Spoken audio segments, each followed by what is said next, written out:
and welcome to Business Daily. I'm Lee-Jiun in Seoul. Let's get started with a glimpse of today's highlights.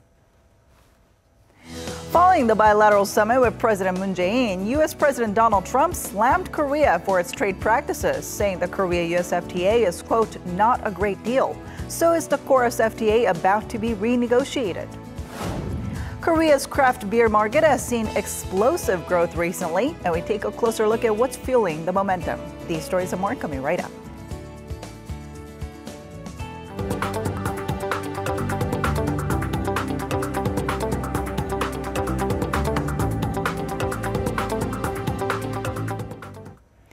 Consumer prices here in Korea continue to rise in the month of June, and a closer look at the numbers showed an even more volatile picture, with surging food prices on the back of a prolonged drought and a bird flu outbreak. Our Oh Soo-young starts us off.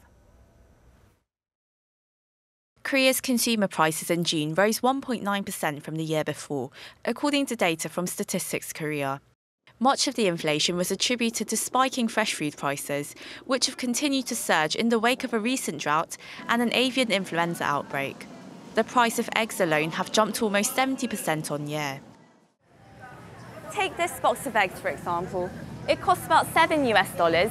This time last year, you could have bought almost twice as many eggs for the same price. Prices for agricultural, livestock and seafood products increased 7.6%. While industrial products and services, which include rental and insurance fees, rose 0.9% and 1.9% respectively. Energy costs fell 1.6% due to a sharp drop in electricity prices. Core inflation, which excludes volatile food and energy costs, rose by a more modest 1.4% compared to the overall growth in CPI. But with sky-high grocery prices, the average consumer is feeling a pinch in their wallets. Eggs, tofu, vegetables are all staple foods for the average citizen, and it's very worrying that the prices keep going up. I've noticed the prices of food and amenities keep getting higher, so I'm being forced to cut down on other expenditures. However, experts say this is largely due to a base effect and expectations of new policies from the Moon Jae-in administration, which haven't yet materialized. In fact, the inflation rate for a basket of key consumer goods tallied at 2.5% in June, even higher than the overall inflation. This indicates the average consumer is feeling an even bigger impact than what the CPI growth figure might suggest. Lingering uncertainties, such as the impact of US interest rate hikes, the high ratio of household debt, and the employment situation in the country, is likely to continue to put a damper on spending.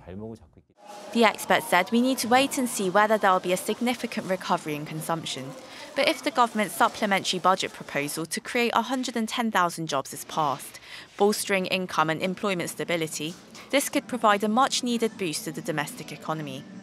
Oh Soo-young, Business Daily. President Moon's cabinet members are planning to flesh out the administration's macroeconomic policy goals and directions sometime this month. Deputy Prime Minister of Economic Affairs Kim Dong-yeon hosted a meeting with other cabinet members earlier today, his second since taking up his post.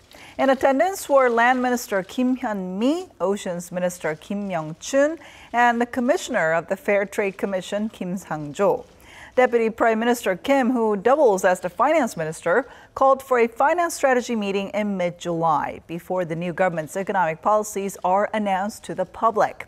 On tax reform, he promised a studied review, the results of which will be unveiled by early next month at the latest. In its previous growth forecast released back in December, the Korean government projected the country's economy to grow at 2.6% in 2017. But thanks to strong exports and capital investment, global banks and government agencies are raising their expectations for Korea's economic growth this year. Our Kim Hae-sung reports. Global investment banks raised their growth forecast for the Korean economy to nearly 3%, according to the Korea Center for International Finance Tuesday. The move comes just a day after the National Assembly Budget Office revised their growth outlook by 0.2 percentage points to 2.9%. Barclays, Morgan Stanley, Deutsche Bank, and Goldman Sachs all raised their forecast to the 2.8 to 2.9% range based on rising exports and capital investment in the country. Thanks to an increase in semiconductor and petroleum exports, Korea recorded double-digit export growth for 6 consecutive months and recorded over $50 billion of exports in June. The National Assembly Budget Office estimated growing exports to increase construction and capital investment in the country by more than 6% on year. While weak domestic consumption and mounting household debt could still drive down growth, Korea's first quarter growth hit 1.1% this year, raising the prospects that the Korean economy might get into the 3% range for 2017. Kim Hae-sung, Business Daily. Bank of Korea Governor Lee Ju-yeol is making sure that the central bank is fully prepared for any side effects that could follow a tapering of monetary stimulus by advanced economies. In a meeting with economic experts earlier today, Lee cited comments made by major central banks like the U.S. Federal Reserve about reversing their quantitative easing policies. He said the world's top central bankers agree there are clear signs that the global economy is picking up steam. He also added that a shift in monetary policy by central banks abroad was unlikely to trigger a financial crisis in emerging markets, citing their sufficient foreign exchange reserves. Earlier today, just 2 years after breaking ground on its Pyeongtaek plant, Samsung Electronics announced the start of a full-scale chip production at its newest production line. Having already spent over $13.5 billion to build the plant, the company also revealed plans for more investments in the new facility through 2021, bringing the total cost to $26 billion. Samsung's investments are expected to create many new jobs and provide a boost to local IT firms. This comes amid a period of global chip shortages, with high demand for mobile phones, among other electronic goods, causing inventories to run dry. With Apple readying its supply chain for the highly anticipated release of its new iPhone 8 later this year, Samsung is set to be Apple's top supplier once again in 2017.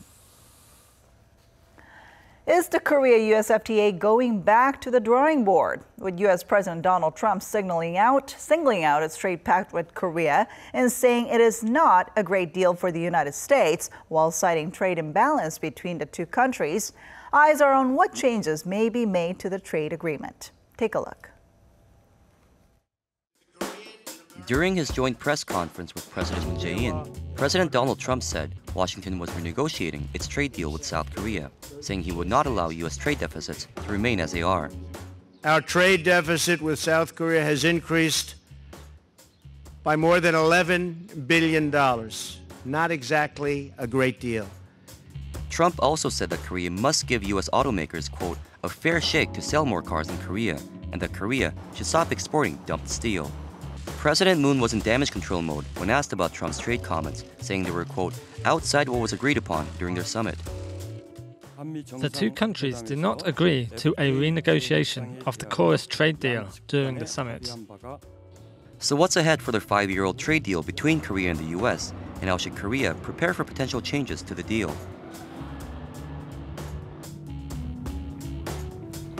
And to give us more insight on this, Professor Yang Jun-seok from the Catholic University of Korea joins us in the studio today. So good to see you. Happy to be here. All right, so now Trump made some puzzling remarks that the Korea-U.S. FTA had already expired 2 weeks ago. Now, how did you interpret these comments? Okay, well, I interpreted it as sort of a figurative comment. I think 2 weeks ago was when he decided that something really had to be done, at least in his opinion, about Korea-U.S. FTA. So I wouldn't take that as a legal statement. But I think it does show that he does want to at least do something about Korea-U.S. FTA. So if one side demands a renegotiation of a free trade agreement, then does the other side have to accept this? I mean, what happens if it doesn't? Okay, well, if you look at the agreement itself, the part that's dealing with amendments and withdrawals are very vague, and that's done deliberately because when you establish an agreement like this, you want to give a lot of confidence that it will last. Right. So according to the agreement, if they want amendments, both sides have to agree to it. That's about the only thing that's mentioned. And then for withdrawal, one side can give 180-day notice, and then either side can bring up subjects that they want to go beyond 180 days. That if either side brings that up, then that negotiation has to take place within 30 days of the announcement and the intent to renegotiate or delay some of the withdrawal date. Right. But other than that, there's nothing that's really been mentioned. So it really depends on renegotiation, really depends on how two sides feel, and withdrawal just how one side feels. Then if this trade deal goes back to the drawing board, then what kind of changes do you think the U.S. will seek? Okay, well, the obvious two industries are what President Trump mentioned during the press conference, steel and automobiles. And then there's always some industries that's been mentioned, legal services, financial services, and agriculture being three of them. But other than that, it's really unclear right now. When the USTR Lighthizer submitted reports to the Congress saying what he wanted to change about NAFTA. It was all subjects which were included in the TPP, which Trump withdrew from. And the model for TPP was actually Korea-U.S. So a lot of people figure that not a lot of the provisions are going to change. Perhaps the things that were in the TPP that weren't in the Korea-U.S. like state-owned enterprises or transparency and limits on advantages for small and medium-sized enterprises that domestic governments bring, but probably for the provisions, not much. So probably very little changes on provisions itself, but maybe some industry measures and regulations that they want to have some modifications in. And I think all this comes as there's a gap, quite a big gap between the two countries on how they view trade imbalances between Korea and the United States. Can you tell us more about this? Okay, well, President Trump seems to think that the trade imbalances come from hidden trade barriers in Korea. That's the typical idea that people had about Korea and Japan in, say, 1980s and 1990s. And we know that President Trump was affected a lot by type of thinking that went on during those times. So maybe that's how President Trump really thinks about it. But even if he doesn't, even if he's just using this as a rhetoric, it works for the side of the United States to keep on saying that Korea has hidden trade barriers, because that gives them more leverage for negotiation. Now, from Korea's point of view, I think we think that we made the Korea-FTA in good faith, and simulations in the United States and in Korea seems to show that without Korea-FTA, the U.S. trade deficit would increase rather than decrease. So we made this agreement in good faith, and the reason for bilateral trade deficit from the United States, for the United States, lies on more macroeconomic reasons than trade barriers. For example, a lot of companies are lending money to the United States and investing in the United States. Well, if you're borrowing money from abroad, that means you want to consume or invest more than you make, which in national terms is your GDP, so that just naturally leads to trade deficits. Right. If a country is investing in the United States because, well, they have good investments, or because their asset is thought to be safe in a time of rapidly changing global financial situation, then because you're buying dollars to buy dollar-denominated assets, their exchange rate goes up, and that also makes it very unfavorable for U.S. exports. So those type of things are probably the things that are causing the bilateral trade deficits. Now, going along with that, Trump did point out that steel and automobiles are prime examples of unfair trade between the two countries. Tell us more about this. Okay, well, this has been a chronic problem for 40 years. So again, we're going back to 1980s and 1990s.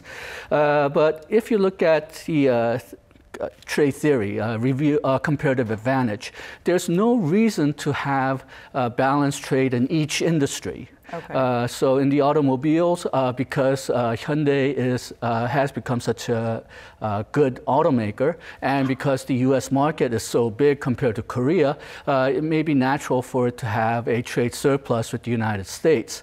One of the things that I am concerned about is, well, we cannot lower the barriers for U.S. cars by itself. So when we previously, when we lowered the barriers for Korean cars, imported cars in Korea, it's actually been the European countries which have taken advantage of it rather than the American companies. A lot of people feel that that's not necessarily because of trade barriers, but because American companies are not marketing aggressively. They're not passing along the savings from, say, market exchange rate fluctuations and so on. So this time, if we are going to open up some of the market for the automobile industry, which I don't think it's that bad an idea because Korean domestic market is so controlled by Hyundai, Kia. So they have such a big share of the industry. So I don't think having more American presence is necessarily a bad idea, but I do wish that perhaps there would be a committee to look at why is U.S. cars not selling? Is the American car companies or the importers importing American cars not doing enough? As far as steel is concerned, typically if you United States has a lot of steel users, and they don't like import restrictions in the United States because it raises the prices of steel there. So I think Korea can agree for a temporary reduction, but permanently, I don't think that's a good idea because the user industry will probably rebel against trade barriers in a couple of years. So we want to take advantage of that when the barriers are removed. All right, so if the renegotiation takes place, then when could it start? And also, how should Korea prepare for it? Okay, well, a lot of people are waiting for two things. First is the trade reports that President Trump assigned to USTR, Treasury Department, and the Commerce Department. That was due last month, but it's been delayed, but it'll probably come out very soon. Okay. And that'll give us a more concrete idea of what exactly the United States wants to change. And then a lot of people feel that they'll deal with NAFTA first, then Korea-FTA. I'm not sure that's a wise idea to wait, because if NAFTA is much bigger than Korea-FTA, so there will be a lot more political support for NAFTA. So if that NAFTA negotiation does not go well, then perhaps they'll use Korea-FTA first to sort of give them an edge in the NAFTA negotiation. So for Korea, we need to get our negotiating team together very quickly, decide what we want from the United States and what we can expect from the United States, and make appropriate plans. All right. Thank you so much for your insight today. Thank you.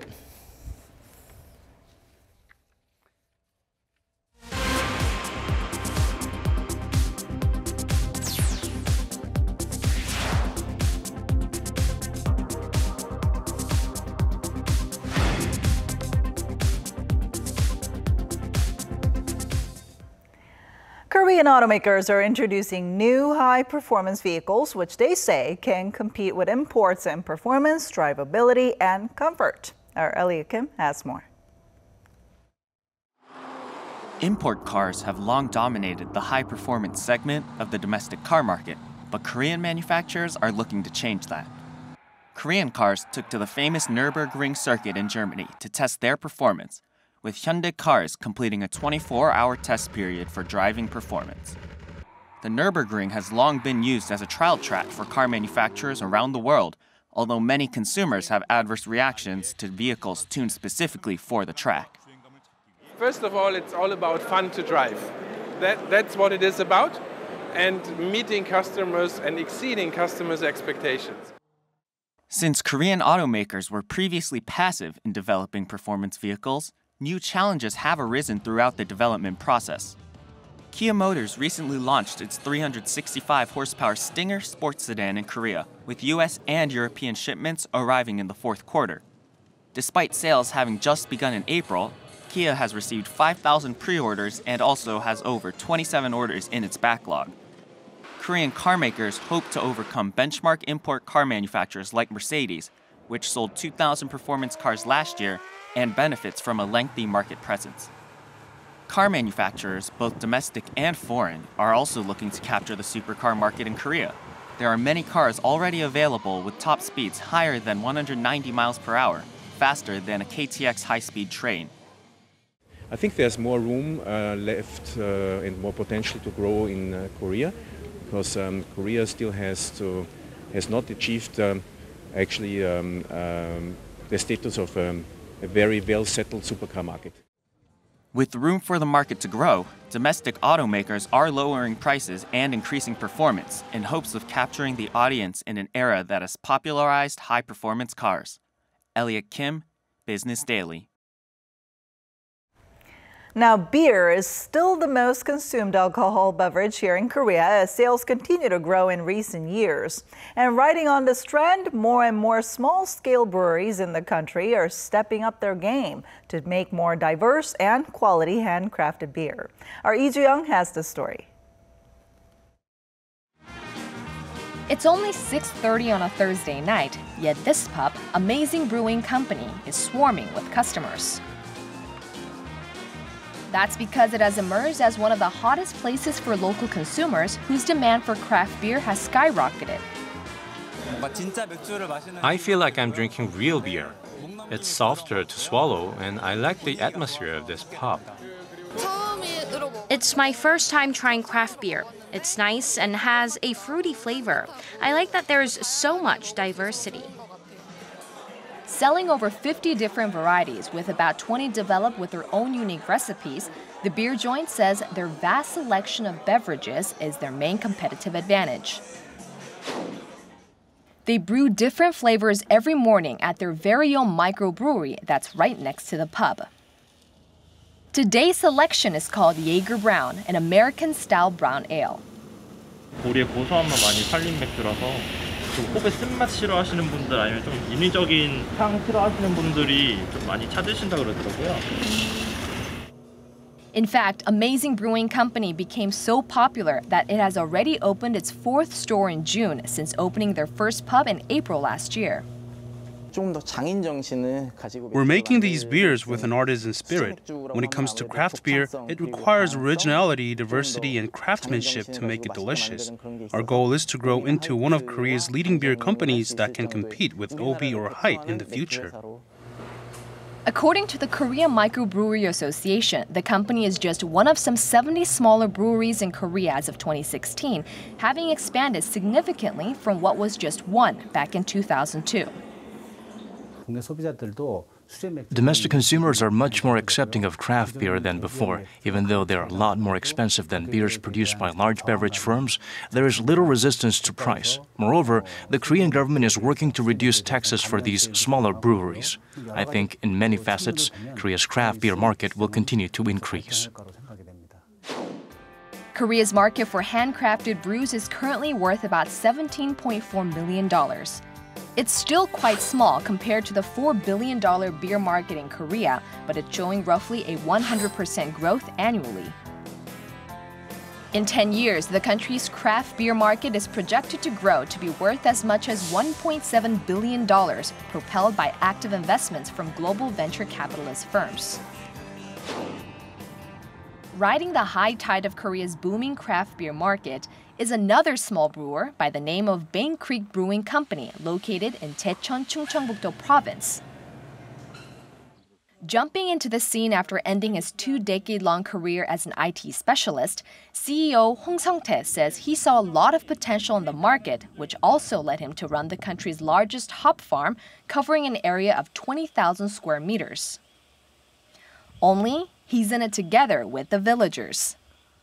전세적으로 홉이 한 200가지 종이 있는데 저는 12종을 가져와서 제가 9종을 키우고 있고요. 그리고 마을 주민들이 나머지 종을 키우고 있어요. Hong says after about a 7-week brewing process, the Belgian-Korean salty beer is then distributed around the nation and sold at as high as $21 per bottle. He adds that other small and mid-sized breweries are also showing interest in using his hops to create their own products. All the barley used to make beer is imported, along with the hops, but we can at least say the hops are made in Korea and use that to our marketing advantage. I think other brewing companies think this is a good marketing strategy. Plus, the beers taste better. They're gladly willing to purchase our hops and give it a try.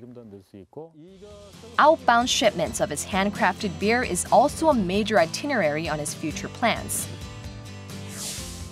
In fact, experts say given Korea's advanced brewing technology, there's plenty of room for small brewers to be highly competitive on the global stage as a more favorable environment for microbreweries continue to take shape. 이주영, Business Daily.